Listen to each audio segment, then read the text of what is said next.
Okay, atheists, I need to get this cut again. Here's a news flash for you. Christians are not the only ones to cherry pick the Bible, especially the Old Testament. Judaism does too. Of course, they have something called the Torah, which I'm not familiar with. And I imagine the Torah is a lot like the New Testament is to Christians. The Torah is probably the same thing for the Jews. They probably pay more attention to the Torah than the Old Testament. But then again, I don't know anything about Judaism, so I'm not going to venture into the subject of the Torah very much. Total ignorance here. I'm not claiming to be knowledgeable about the Jewish religion, even a little. But what I found interesting was the fact that from a Christian perspective, reading the Old Testament, okay, first of all, you don't get to hear about this story very much as a Christian because it talks about a child sacrifice that does actually happen. Christians like to talk about the Abraham-Isaac story because, ooh, God, just before Abraham, plunges the knife, God stops him and offers up a ram instead. And this is all supposed to make that story so much more warm and fuzzy, never mind the horrific emotional turmoil that this caused both Abraham and his son Isaac en route to this place on the mountain where the sacrifice was going to happen. Christians like the story because, it shows, that one day God is going to sacrifice his son, and he was testing Abraham to see if he would be willing to sacrifice his son too. So, isn't that special? But they don't touch much upon the story of Jephthah. I'm trying to pronounce it the way it's spelled. Jephthah. Didn't get it right in my last video. We don't hear much about this story as Christians because in this story, God doesn't come to the rescue of the poor nameless girl. See, Isaac, being a guy, gets to have his name mentioned in this story about Abraham and Isaac. But being that she's a mere girl, she's nameless. She's just a nameless girl. Like, they don't ever name the animal sacrifices either. It's kind of the same thing. Sorry, but I have very little opinion of what how the Bible portrays women and how women should be treated. So anyway, we don't hear much about this story because in this story, Jephthah makes a rather foolish promise to God. In fact, this guy in this article describes the promise, so I will read it. At first, in brief, the story is as follows. Jephthah was asked by the Israelite leaders to lead them in battle against the oppressing Ammonites. Before leaving his home, Jephthah vowed to God, "If you will indeed deliver the children of Ammon into my hand, then it will be that whatever comes forth, that shall come forth from the doors of my house towards me, when I return in peace from the children of Ammon, shall be to God, and I will offer it up as a burnt offering." When he triumphantly arrived home, the first one to greet him at his door was his daughter. "Alas, my daughter," he cried out, "I have opened my mouth to God, and I cannot go back." And he did to her his vow which he had vowed, and she had not known any man. Side note, that makes her more valuable, because women are more valuable before they have sex than they are after, because we're pretty much just breeding stock in the Bible. So anyway, so that's kind of the story. Now this article on this Jewish website goes to say, it is important to emphasize that Judaism has always viewed human sacrifices as reprehensible abomination. Regarding the Canaanites, Moses says, "For every abomination to God which he hates they did to their gods, or also their sons and their daughters they would sacrifice in fire to their gods." So, based on this idea. This is more me reading this article, many of the biblical commentators, I'm assuming Jewish ones, maintain that Jephthah did not offer his daughter as a sacrifice.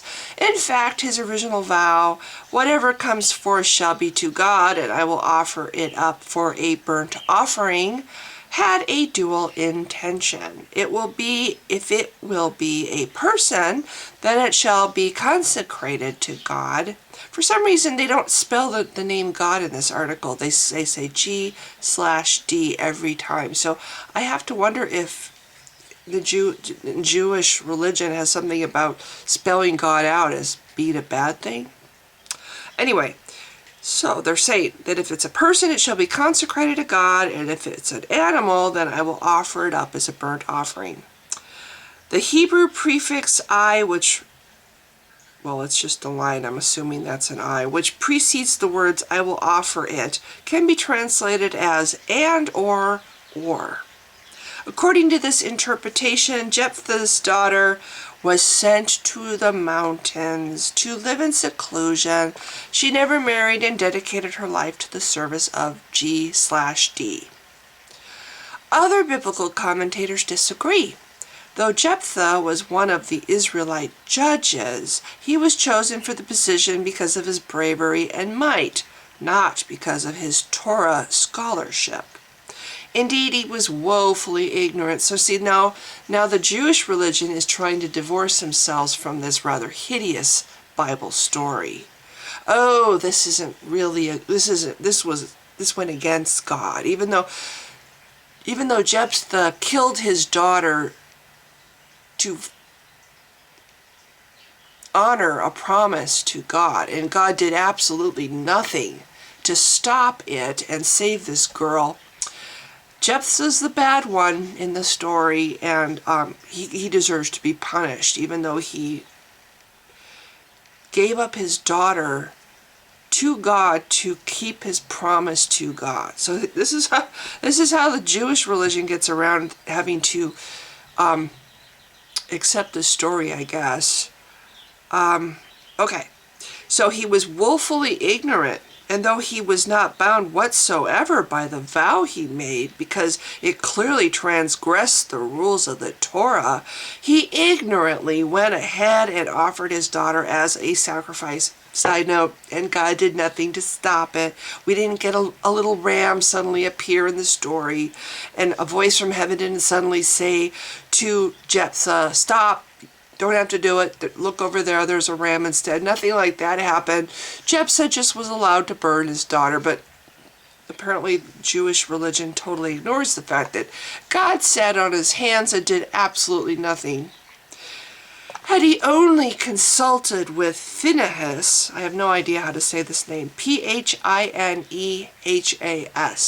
but I will say Phinehas because that's how I'm thinking it's pronounced, the learned high priest of the time, he would have been informed of his error, but that didn't happen.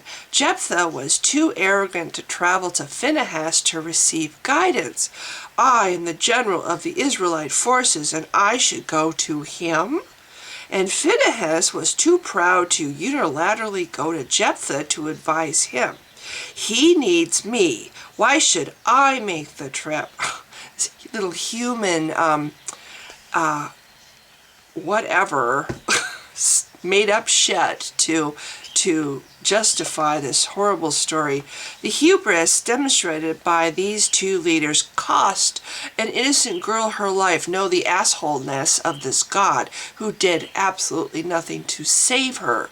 Cost this innocent girl her life. Just like all these horrible things that happen in our time that kill people, that just happen and God does nothing to stop it, cost lives. Anyway, according to the Midrash, I'm assuming that's one of the books of the Torah, both were punished. Phinehas lost the divine spirit that had hitherto rested upon him. Jephthah, the guy who gave up his beloved daughter to please God and keep his promise to God, he became ill. and he lost many of his limbs. Because his limbs were buried in many locations, the Bible says that Jephthah was buried in the cities, plural, of Gilead. Gilead. Gilead. So, what happens to people who are faithful and loyal to God and keep their promises to God? They get to lose their beloved children, and God sits by and lets it happen, and they get to die horribly. They get to get very ill and lose their limbs, and basically God takes them a piece at a time. So, according to this article, the Bible, the Old Testament, no, I'm sorry, we're not talking about the Bible. We're talking about the Torah, which again is, I think, something that the Jews actually embrace more than the Bible. So, it's abhorrent to God, according to this article. Human sacrifice is abhorrent to God. Okay, so I'm going to look up a few things and I'll come back with the second part. Here's another website that I found that I think is pretty good. It kind of points out things that, well, I'll just read stuff about, this has to do again with human sacrifices in the Bible and various stories. This one concerns Genesis 22 verse 1 through 18, and this is the story of Abraham and Isaac. I like the way this guy writes this, so I'm going to read it. The most famous or infamous story of human sacrifice in the Bible is one that Christians will be the first to point out, the one where it doesn't happen at all. Abraham is at a ripe old age when he is given his long-awaited son Isaac. God rewards Abraham's patience and faith. Oh wait, he didn't have faith in God's promise, so much so that he took out an insurance policy and slept with his servant slave who gave birth to his other son, Ishmael, by deciding to test him. God's test for Abraham was simple: sacrifice his son to God, as in a burning sacrifice. Abraham doesn't question God on this order, although Abraham has no qualms about questioning God at other times. He gets his son, collects some things, and goes off to sacrifice him. Of course, God stops the whole thing from happening just when Abraham is about to plunge his knife into his son to kill him. God gives Abraham a ram to kill instead. How thoughtful! The Bible points out in the New Testament that God never tests or tempts anyone. James 1 verse 13. Yet he tested Abraham. This contradiction is almost always overlooked, however. Okay, so here's another one. This is Exodus 13:2 and Leviticus 27:28 through 29. I love Leviticus. I love the name. I just love to say that word. I don't know why. It's just, it's such a vile, horrible, ugly chapter, you know? Leviticus. You know, I think they should just make a movie called Leviticus and just, you know, they wouldn't even need to do much to it. Just make it true to the book, and it would be a pretty horrible story.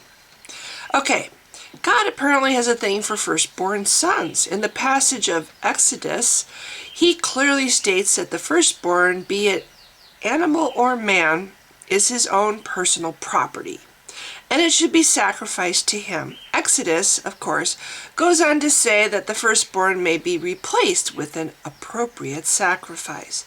This is directly contradicted by the passage in Leviticus, which states rather clearly that, note also that any one of his possessions which a man vows as doomed to the Lord, whether it is human being or an animal, or a hereditary field, shall be neither sold nor ransomed.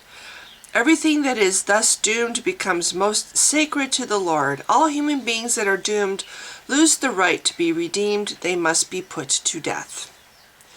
So, okay, there's lots of other things I could read, but the point is, I think just this little thing here that I just read, the Bible does condone human sacrifice. So Judaism, the Jewish religion, cherry picks and chooses to highlight certain things and ignore certain things, just like Christianity does. So let's see. Then we have this guy lists Jephthah's daughter, which isn't that special. I want to see what this guy writes about how he puts it.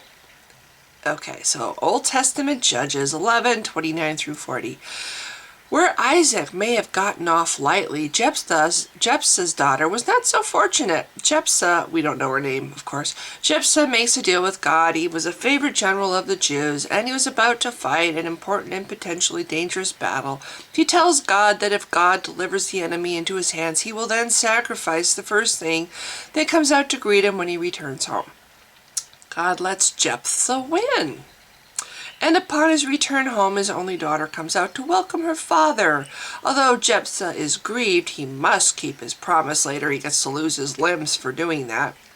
And he burns his daughter as a sacrifice to God. 2 points. Again, if God is omniscient, I never say that word right, as it is claimed, surely he knew what would greet Jephthah when he got home. Why make the deal in the first place? 2, God was quick to save Abraham's son, although I'm sure Abraham was working up a sweat. Yet he did nothing to stop the murder of Jephthah's daughter. Couldn't he have spoken up and said, oh, hey, yeah, you don't need to keep your end of the bargain. It's going to be your daughter, and you probably shouldn't kill her. I'm sorry. My nose is itching. Okay, it's because of the hair. Okay, so, yes. Let's see if there's anything else I need to read. Okay, this is another, this will probably be the last one I read. 1 Kings 13, verses 1 through 2, and 2 Kings 23, verses 20 through 25. God not only predicts, but commands the ritual burning human sacrifice. This is okay, however, because they're only pagan priests. In other words, since they're not his chosen people, burning people to death is fully acceptable. This concept was relived time and time again in the Inquisition, where thousands of people were burned alive at the stake because they were suspected of not converting correctly or believing in the wrong God. Ironically, the majority of the victims in the infamous Spanish Inquisition were Jews, God's original chosen people. Additionally, in Deuteronomy 13, verses 13 through 19, God commands human sacrifice.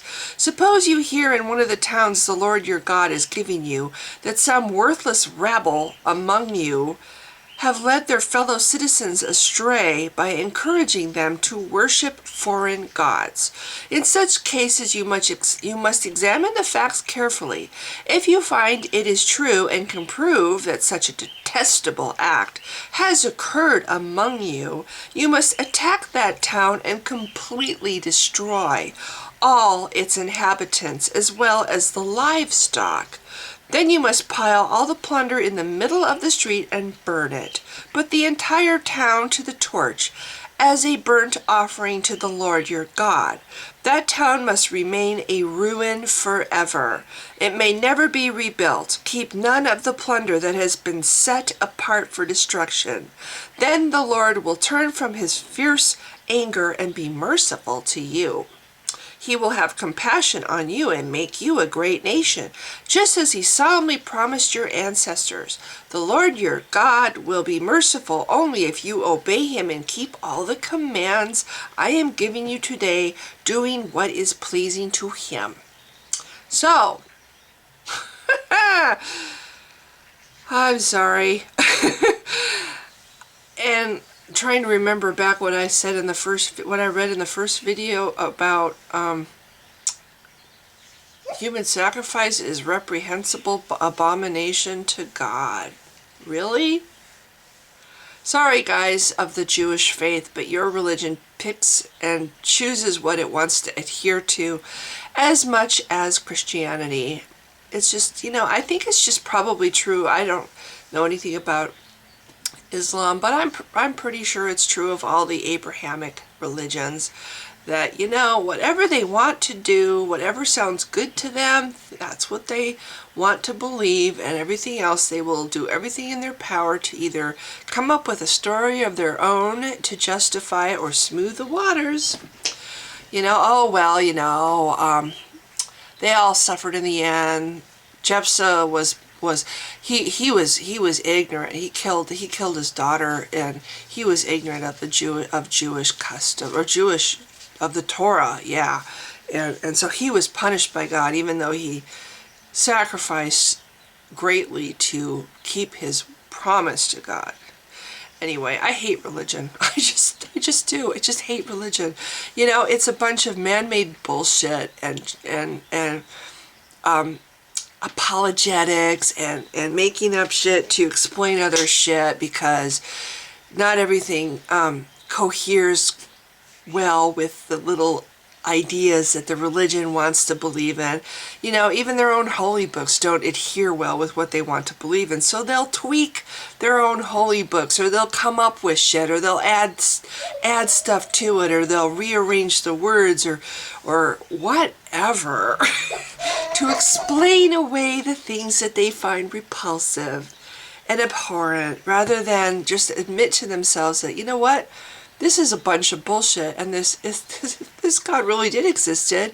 There's no way anybody of any amount of any kind, good person would ever want to worship such a God, So I'm sorry. First, God doesn't stop Jephthah from killing his daughter. He just sits back and lets it happen. And then he punishes Jephthah later in his life, I'm assuming, for being loyal and keeping his word. He punishes his ignorant. Okay, according to the Jews, Jephthah was ignorant. Well, then why didn't God speak to Jephthah before this terrible act and enlighten him that, I don't really dig human sacrifice? Why didn't he do that? Why did he sit back and let this poor girl die?